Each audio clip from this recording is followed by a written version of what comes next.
minutes, and then I warm you up with the mic. Cool.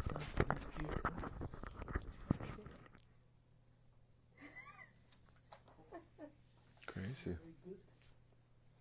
That's perfect. Happy birthday, by Thank the you. way. Thank you. Did you do anything fun? This year, no, just kind of sat around the backyard. The One Wayne G album, for me, it's first and foremost, I think it's like when you're making music all the time, certain stuff, you make certain stuff and then it sits there and it kind of percolates for months and months and months. But it's always there and it's always going, don't forget about me. Like, when are you going to put me on an album? But I have a problem with, if I'm going to write something, I need to move forward. You know what I mean? So to have things on the shelf whispering to me like that, it's like, no. So that the 199 thing was a way for me to be like, I like this stuff. I'd like to share it. I don't really know how. I might as well just give it all at the same time. So I think there's a part of it is that. Part of it, I think, is just kind of playing with the concept of releasing music, because even releasing music now, I think, too, is kind of funny, the way that people are making music for TikTok or really short songs or this or that or the other thing. There's like 9,000 writers on like a pop song that's very single-driven. So I was like, well, I'm going to put out 9 hours, and most of it won't have song titles. It'll just have dates. And that's an idea actually borrowed from Ryuichi Sakamoto, who passed away recently. God bless his soul. Great hero of mine. But yeah, I think, I don't know. A lot of little things like that. Another thing I haven't really talked about with the One Wayne G is I record at like a, high definition sample rate when I'm recording at home, be it, on tape or whatever, on it's like when it's coming into digital, it's getting captured nicely. So I decided, why not have it mastered at a high definition? Because like most stuff is mastered at 44.1 kilohertz, which is CD quality. I haven't bought a CD since I was a teenager. Why? There's funny things about the way that the industry is in the standards. I just like, it's interesting to try and have, not force people, but be like, here's a weird thing. Will you interface with it? Maybe will you not? Like, you kind of have to. You have to do it in a different way. It's like just it switches things up for people a little bit maybe. And I don't know, keeps it fresh for me. I don't know. No, I think, definitely there are a lot of people that want me to just make salad days over and over and over again, which, I feel like I kind of still, it still sounds like me, I guess, but that was a certain period of time, and I don't think, maybe stuff will sound like that again. But even, yeah, it's interesting. I think kind of doing the adverse of what people, it's interesting to me too. Like the 5 Easy Hot Dogs record, I think I put that out and they were like, where's his voice? What's the deal? Like, what's going on? But now that there's the One Wayne G and you can see the little window where that record fits in, it's kind of like maybe it gives a little more context.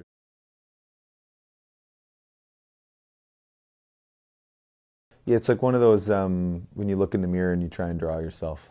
Kind of looks like me. You can tell I have the mole. It's above one of the eyes there, but it kind of got a little crunched.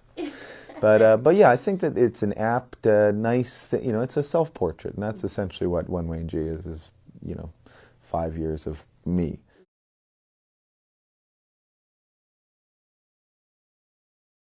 For 5 Easy Hot Dogs, for me, it's interesting because there's 5 Easy Hot Dogs and there's the One Wayne G. One Wayne G is just kind of like let's just boom, everything is there.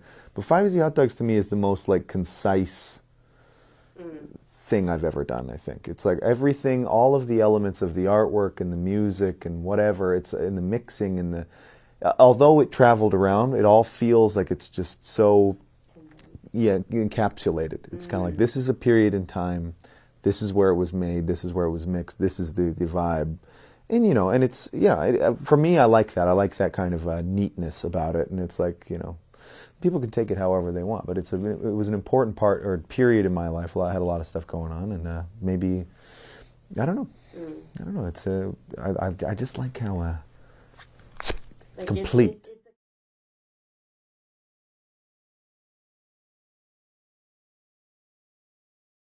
I've always loved the like a DIY corner of music, and like that, that entryway or whatever. And it's interesting what's happened is that I feel like the music industry has kind of monetized the bedroom kids or the DIY thing So, and you know, and technology's gotten a lot easier for it too. It's like you can go get an interface. Everybody's got a computer. You can do it on your phone. It's really easy to do it. But it's like, as much as it's been like normalized or monetized or whatever or picked up, it's like almost harder to get in now than it was before, and it makes no sense. And I don't know. It's interesting. What I keep seeing happening more and more frequently now is people pretending to be DIY or like pretending, or like in being independent doesn't really mean anything anymore. Yeah, no, it's just funny. It's funny that it's become kind of an aesthetic as opposed to a way of doing things or something.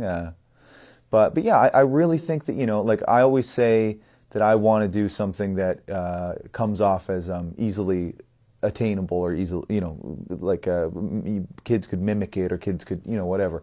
I'm not saying like maybe the songs or the, you know, the content, but like the style of doing it or whatever. Just because if I didn't find that when I was a kid, I wouldn't be doing this now. So yeah, just it's like a template. It's like a template, and then it's like take the template and go do it too.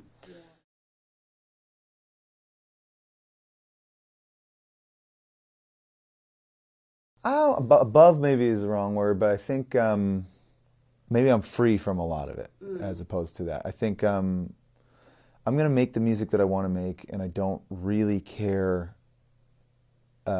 what, I don't know. If it's exciting to me, that's great. If people connect with it, that's double great. You know what I mean? If not, whatever. It's not even like a better luck next time thing. I think that's horse pucky. But yeah, I really like believe in, and here's the thing, I'm in a lucky position. I've made a bunch of records that have made me enough money to live comfortably, and like, I'm in a position where I can make the art that I want to make. But I really do, it's very inspiring to like be able to just make something that is interesting on like a level that even I don't really understand, you know? Yeah. Yeah, and I think, yeah, I mean, what people think of me, I guess I don't really care about that much. I think that there's a lot of, people have certain preconceptions about me or like ideas or whatever. I got big enough for a little while, I think, where my name just kind of became, it was in people's mouths even though maybe they hadn't heard anything or anything, which is fine.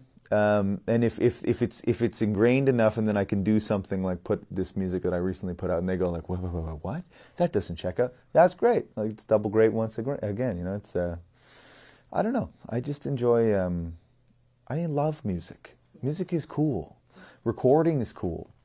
You know, and I don't think that I had a realization maybe last year that it's kind of in the same world as what we're talking about with the industry and how things are changing, and it's kind of like the thing that's important to me now is the intent behind what you're doing. And it's like, you know, there's genres of music that I don't pay as much attention, say like pop country or something, you know, but I realized like if you're making music that I don't really necessarily, it's not that I don't understand it or that maybe is not my cup of tea, but you're doing it from a place that I can relate to, then that's great. Then I can like, you know, it's like, that's amazing. Because I just feel like there's a lot of, not a lot of that.